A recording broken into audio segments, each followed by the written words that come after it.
4 goals, first Champions League away win since 2003. Yeah, absolutely. I think that's what travelling out here, that's what we would have wanted, especially after the Arsenal ending. That was a big response from the players because that was a painful way to lose that game, and the players had to dig deep and look within themselves and come out fighting again. That's what we do best, and I thought it was a really good display today. It was always going to be a tough game, but I think as soon as we got that first goal, it settled us down and we played really well. You always said that it takes new signings longer to adapt to your methods than perhaps it does at other clubs, but you must be starting to see the flickers of a flame really with that front three, the way they played today. Yeah, it's a good way of putting it. I think that there were certainly some good bits from them today. I think, I thought we attacked well today. I thought we defended well today. I think any time you get a clean sheet in the Champions League away from home, that's a good statement to make. And I think just generally how we attacked, there was a feeling we could score at any moment in the game.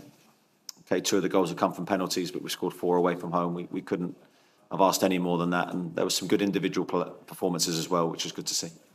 Okay, we'll go to Dominic in the front row here. After a lack of goals away from home, to score 4, get your biggest ever Champions League win, a 4th straight away clean sheet, how big a confidence boost is that? Yeah, hopefully it helps us when we return to the Premier League, because we've been waiting for a performance like that, really, where, as I said, we looked like we could score at any moment. It wasn't, a perfect performance. There's things we can improve, but it was a big step in the right direction, and an important stage as well in the Champions League, because, as I've said before, we have to start well. These competitions are so high, the demands are so big on us that if we're slow starters, we could leave ourselves too much to do. So I certainly leave here, I think, in a lot healthier, positive frame of mind, and looking forward to the next game. It looked like Nick Voltemata wanted to take at least one of the penalties tonight. Was that a conversation who your penalty taker was this season beforehand, after losing the likes of Callum Wilson, Alexander Isak?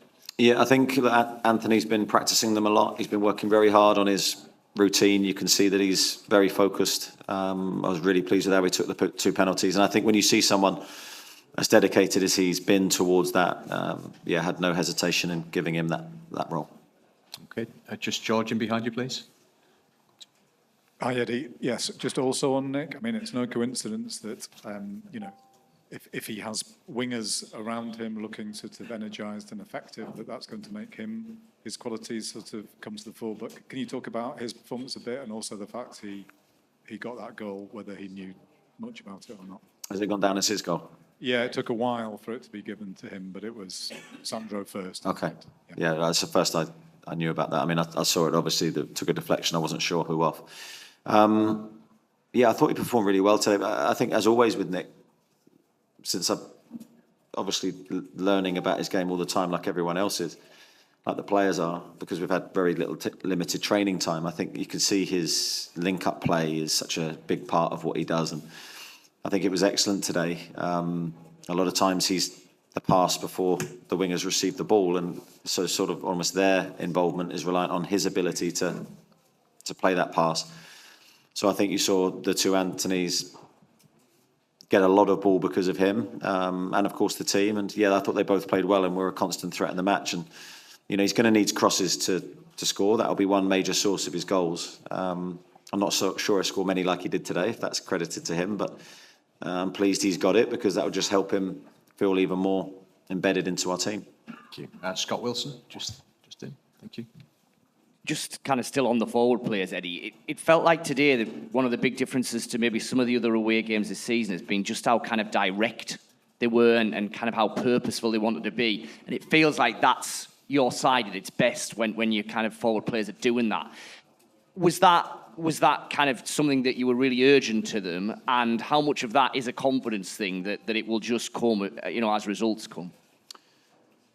A bit of both. I think tactically we knew today, or we felt we knew how the opponent would set up, so there could be space in the wide areas for us, and space for the 2 wingers that probably their best qualities are their pace and being direct. And I always insist that we're a progressive football team. I don't want us to play negative football. I don't want us to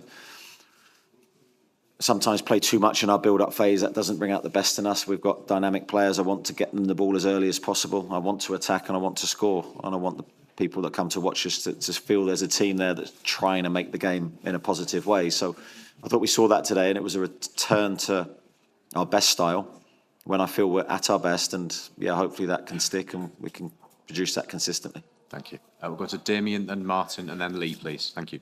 Yeah, you talked about the wingers there, but was that the Anthony Elanga you were buying, the way he played tonight? That's what you want him to do for you on a consistent basis?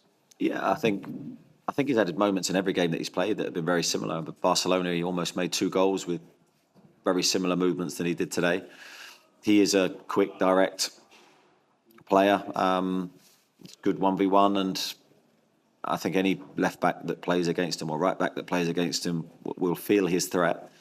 Then it's about him obviously trying to grow into our team and know how his teammates around him are going to play and where they want the ball. But I thought it was a step forward for him again today. Yeah, very pleased with his effort and what he's trying to give the team. And of course, he won a crucial penalty for us at a big stage of the game. Can I just ask about Sandro? I mean, this stage is made for him. Yeah, I think you saw the best of Sandro today. He was driving with the ball from an attacking sense, driving with the ball through midfield. He looked dynamic. He looked athletic. Technically, I thought Joelinton, Bruno, Sandro controlled that midfield in the early stages of the game, which really gave us confidence, I felt, and a platform to build off. So, yeah, I think there's a really good performance from Sandro today. Hi, Eddie. Please take this the right way. He's a fascinating player to watch. What exactly have you bought in, Nick? Why? What have you bought in him? All the levels to his game. What do you mean? In terms of he appears to be able to do just about everything in certain phases of the match. So what was the question? Sorry, what? I'm not trying to be funny. What have you bought in him, and what is his potential? Yeah, I think his potential is high. I think that there's certain things that we want to get more from him. The physicality of the Premier League will insist that he does certain things. The covering of big distances. In the Premier League, you have to be able to do that to be effective. The constant nature, the ball's not out of play a lot in the Premier League. It's relentless, and you've got to be able to maintain that intensity for long periods of time. But I think his standout qualities are his technical.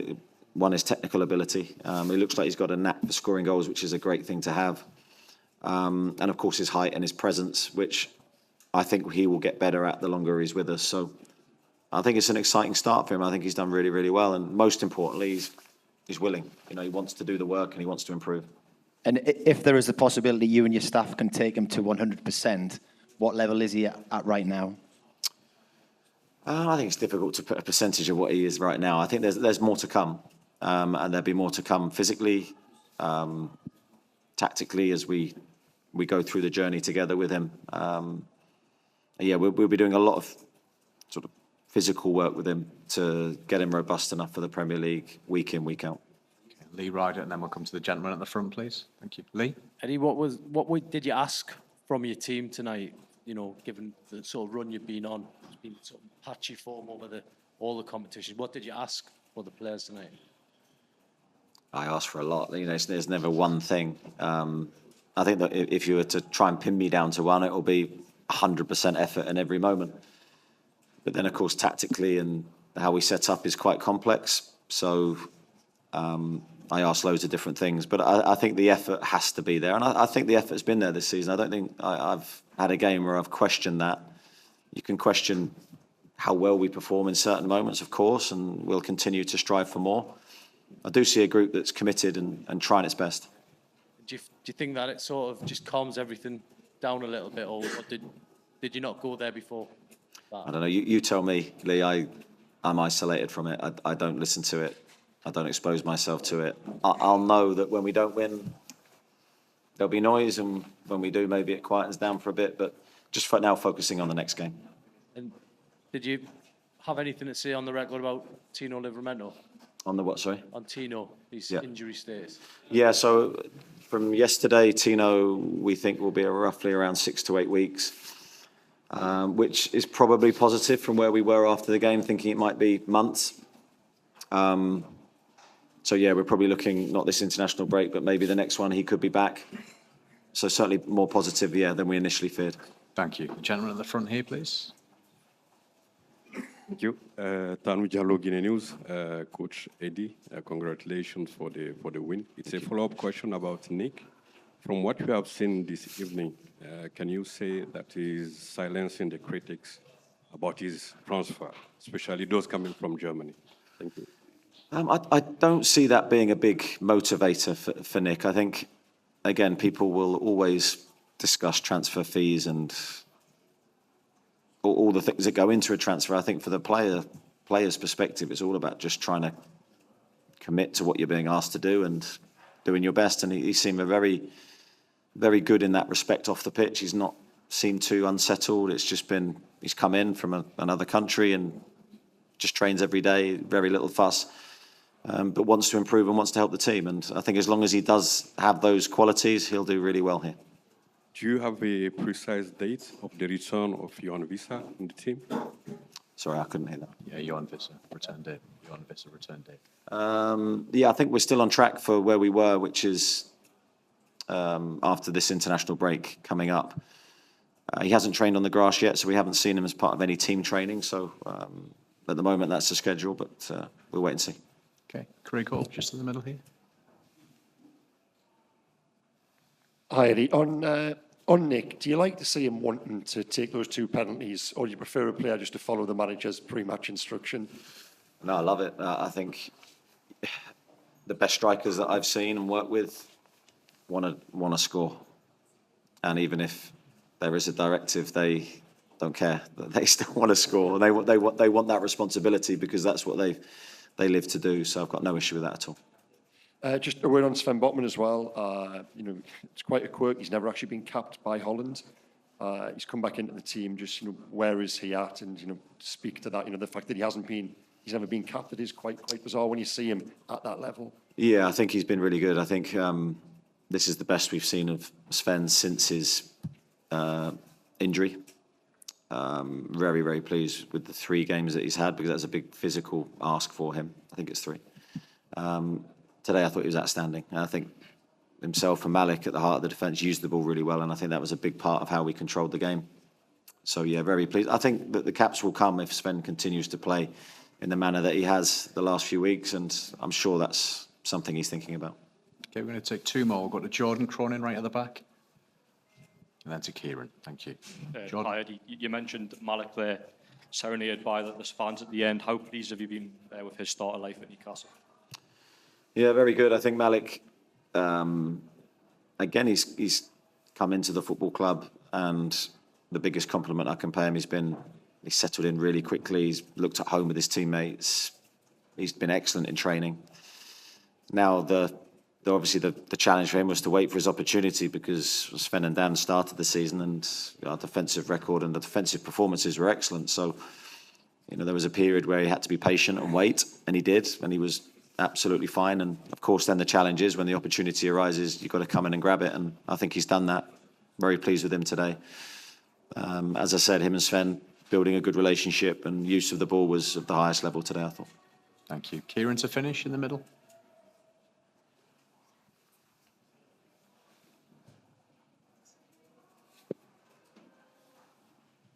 Got there in the end. You obviously battled in Paris and Milan a couple of years ago, but how big a moment, how significant does this feel maybe for the group to believe they belong on this stage, I guess, to actually win away from home? Yeah, I think it's a step in the right direction in that respect. It's a difficult one to answer. You know, do the players feel at ease with the level? I would say that they should.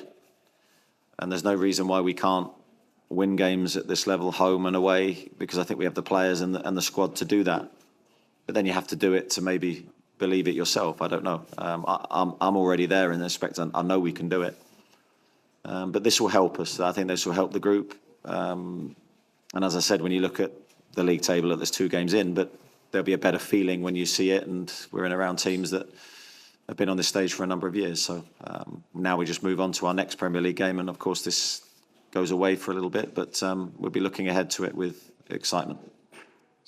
Barnes and Asula come on and make an impact, I think almost a benchmark has been set by the guys who started tonight, that the players who want to get in the team know they have to really step up to get in. Absolutely, and I think that's the dynamics of the squad battle are intriguing, because when you get a moment, you've got to grab it. If it's 15, 20 minutes, you've got to impress, because the level is so high, and the guys, of course, the start of the game did very well, so there's an extra onus for the guys coming on to make an impact as well. I thought Harvey did, Will did. I thought all the subs did well today. Maybe wasn't the case at the weekend, and that's something that we're very, very aware of, that, you know, the squad needs to be ready at any moment to impact and help the group. Okay, thank you, everybody. Safe journey home. Thank you. Thank you.